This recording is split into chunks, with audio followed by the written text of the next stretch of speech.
Hey there everyone, this is Timo and today I have something very special for you. It's the Oppo R5, it's the second thinnest smartphone in the world with 4.85 millimeters thickness. That's even with the case at the moment. And I will show you the special things of this device. Of course, the design is one of the most interesting parts of this smartphone, but there are many other special functions and things that you can say about this phone, and I will tell you what is good and what is not good on this device today. Okay guys, let's have at first a look at the packaging. This is the extended packaging content. In fact, this is the power bank, VOOC power bank, which comes as a gift at the moment with the normal Oppo R5. At first, this box, and in there is another box, which includes another box. Here we find the R5 Oppo logo and some specifications of the device. And this is the real packaging of the Oppo R5. It looks very minimalistic, but very nice and beautiful. If you open this, at first you will find the Oppo R5 in here if you buy it new. And there's the R5 named. In there is a SIM ejection tool, the micro USB cable for VOOC charging, some instructions, the charger. In fact, it's pretty big because it can charge your phone with up to 5 amperes, which is quite much, and the rapid charging of Oppo is really great. You can charge your phone to 70% within half an hour, and from 0 to 100% in a whole hour, and it really works in this time, and this is really great. Oppo even includes some headphones here. They look very nice. They don't just look nice, they even sound very nice. They look maybe a bit different than other headphones, but they are pretty great and sound similar to the OnePlus Silver Bullets. Here you can see that the headphones come with a remote even, but it has only one key. You can change the volume with this remote. And of course you need this little adapter. This goes from micro USB to the normal headphone jack, and with this adapter you can use every headphone you like. For example, this one that comes included. But if you don't have this adapter, if you lose it, then you have a big problem, because at the moment I think you can't even buy this at Oppo.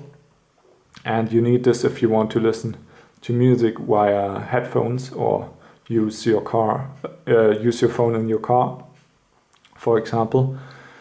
And yeah, that's somehow sad that you need this, but we will come to this point later. As I mentioned already, there's another goodie, the power bank, VOOC power bank from Oppo. If you open this, there comes the power bank itself. It fits quite good in there. This is the power bank. Yes. And it can charge your Oppo phone in the same time as your wall plug, and in 1 hour from 0 to 100%, as I already mentioned. And included comes with the power bank only some instructions and yeah, some legal things. And the great thing of this power bank is that the charging cable is mounted to the power bank itself, so you always have the cable with you if you take the power bank with you, and you don't need to think of an extra cable. This is great. This is a great thing. It has 6,000 milliampere hours and can charge your R5 2 times. So now we'll have a closer look at the interesting point itself. The Oppo R5, it's really thin, 4.85 millimeters. With the camera it's maybe 2 or 3 millimeters more, but it's really beautiful. It's crafted very well, it feels very good holding in hands. On the top of the device you have here the speaker, the sensors and the front camera, and down here are the not illuminated touch buttons, which is very sad. On the right side of the device we will find all other buttons. There's the power button here, the volume switch up here. On the top there's mainly nothing. Here's the SIM tray on the bottom left side of the device, and on the bottom there's only the micro USB jack. There's no extra headphone jack as we have seen before. And that's the Oppo R5. It's really beautiful, it's really nice, and I really like the design of this phone. The display of the Oppo R5 measures 5.2 inches in diameter and provides full HD resolution, means 1920 times 1080 pixels.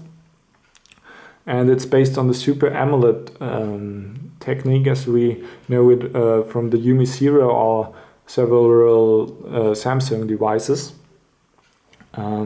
It's really sharp, but yeah, I didn't expect it from full HD screen and something about 5 inches in diameter. There's nothing else to expect. Of course it's really sharp, but the colors are really beautiful, they're really strong, and the display is pretty bright too. If you push the brightness to the maximum, it's really bright, and you can read everything well, even being outside in sunlight. That's really great. Which is that the back buttons, the touch buttons aren't illuminated, and this would fit to the whole outfit of the device pretty good. Now let's have a look at the performance of the Oppo R5. Everything looks fluent here. It's powered by a Snapdragon 615 with 8 cores and 1.7 gigahertz. It's supported by 2 gigs of RAM, and this is a brand new 64-bit chip, but the performance is not as I expected. It's pretty bad. Nah, not really bad, but it's not as fast as you expected from that kind of device. I opened these apps previously, but some apps really take their time to open. It's not as you would expect it from such a mid-range device as the Oppo R5.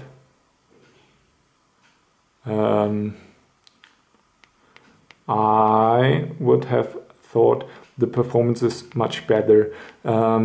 As a point, they brought out a software update recently, a few days ago, and this made the performance much better. It changed nothing on the interface, but it brought a better performance, and I think with future updates this can be achieved much better performance with perhaps Android 5 or future versions of ColorOS. And I will show you some benchmark results here. The Antutu benchmark resulted in 28,666 points. 3D Mark had this results extreme 5,549 points, and at last the Velamu browser test 2,319, metal test 948, and multicore 1,217. These are not really great results. They are not bad in fact, but I would have expected a better performance on this device here.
So now we come to the media playback. As you've seen in the video previously, I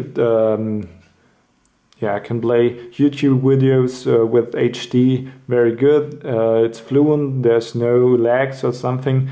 And as speakers, there's only one speaker on this device, and it's up in here, the same as you use for phone calls.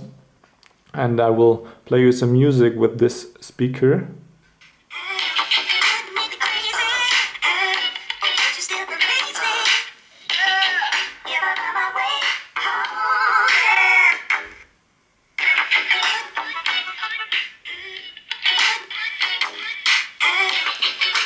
So the speaker sounds very good, the bass is not bad, and the treble is not, it don't sound shrilly if it's very loud or something. It's always clear playback, even if you have difficult sounds, and the playback via headphones sound very good too. You can't make an equalizer with your personal settings, but that is okay because the sound is quite good through the standard output settings. The reception quality of the Oppo R5 is really good. Not only the Wi-Fi reception is quite good, you have Wi-Fi where you can get it with other phones or even laptops. And especially the GPS reception is great.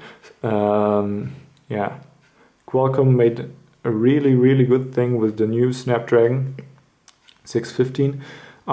We are here inside, maybe 5 meters away from the next window, and in seconds we have 12 of 12 satellites fixed, and we have our position. Everything works really fast, and when you're outside this goes even faster. You just click on GPS and then your position is fixed. This is really great, and even 3G and GSM reception is good, even if you have some problems with the GSM reception. Sometimes you can't hear the person you talk to that good, but that's not really an issue. It's only on situations where you have with some other phones bad reception too. The back camera of the Oppo R5 has a resolution of 13 megapixels. The camera on the front has 8 megapixels, and the pictures are quite good. It's not a camera phone, but don't want to be one. Problem is that the colors are not that strong or bright. The picture sometimes looks very gray, and especially in low light conditions it's hard to make good pictures. At night the flash is not bad, it's pretty bright, and if you use the night mode everything looks quite good, and better as without the night mode, which is somehow logical. The front camera has the same issue as the back camera. The colors are not bright enough, not strong enough, but the beautifying feature is pretty good as long as you don't take it too much. Then the pictures become not really beautiful, but more or less bad. All in all, the camera is quite good. As snapshots, pretty good, but it's, as I mentioned, not really a camera phone. Now let's come to the worst part of the Oppo R5. It's the battery life. We only have 15% left, and we started with 38. That's really sad. Oppo, the system turns down the brightness level of the display quite hard. I started with 90% in the morning today, and now we are at 15. So it's only 5 p.m. That's really sad, because you always need the you really need the power bank. You really need a charger with you when you're away, and if the power bank's empty or you don't have it with you, then you really have a big problem, because normally the battery doesn't live through a whole day, through a normal day. I don't use it that hard, this device. Okay, you can see it here. It's because of the review now, but the battery life isn't quite good. And even 2000 milliamps capacity has this battery in the Oppo R5. It's not that that last, but I think the Snapdragon 650 needs much energy. That's really sad, because the performance is bad and it needs much energy, so it's not the best chip in my opinion. You really need the power bank, or you're not allowed to use your phone very often. All in all, the Oppo R5 is a really great device. It looks beautiful, it feels great holding it. And many people ask you, oh, what do you have? What phone do you have? Oh, this looks great. Let me take a look at it. But the biggest problem is the battery life. You always need your power bank with you, or a charger near you, if you want to go out late, or have a special day. You can't take your phone with you without charging it, and if you have to use it less than you want, that's really sad. If a phone forces you to not use it, sometimes that's a good feature, but mainly it's not. The performance is not as good as expected. I think the Snapdragon 615 is not the best chip on the market at the moment, but all in all, nevertheless, the Oppo R5 is a great phone. The camera is okay, the display is great, and if you like the design, if you emphasize on a special phone, then the Oppo R5 is really the right thing for you. Thank you very much for watching this review, and I hope you will come back soon.